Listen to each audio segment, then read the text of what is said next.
সন্তানকে নিজের মনে করবেন না, সন্তানকে মনে করবেন এটা আল্লাহর আমানত আপনার কাছে।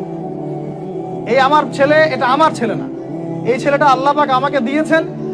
বিশ্বাস করেন আমরা তো ওকে নেওয়ার জন্য চেষ্টাও করি নাই। এমন হয়নি আপনাদের সময় সন্তান না চেষ্টা করতো সন্তান আসে নাই?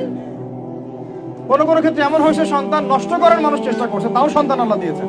সন্তান আমার না, সন্তান আল্লাহর দেওয়া, আমার কাছে আমানত। একে যদি আমি সুসন্তান রূপে মানুষ না করি, আগামী দিনে নোমর না বানাই, তাহলে আল্লাহ আমাকে ধরবে। That's all. এক নাম্বার, সন্তানকে ওর গন্তব্য চেনাবেন, ওকে আমাদের সিংহ পুরুষদেরকে পরিচয় করাই দিবেন, ওর মতো তাদের মতো হতে বলবেন। এবং সন্তানকে আপনি নিজের মনে করবেন না, সন্তানকে মনে করবেন আল্লাহর দেওয়া জাস্ট একটা আমানত।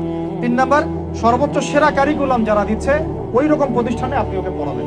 এরকম প্রতিষ্ঠান যদি সরকার দেয় তাহলে সরকারি প্রতিষ্ঠানে পড়াবেন, আমার কোনো সমস্যা নেই।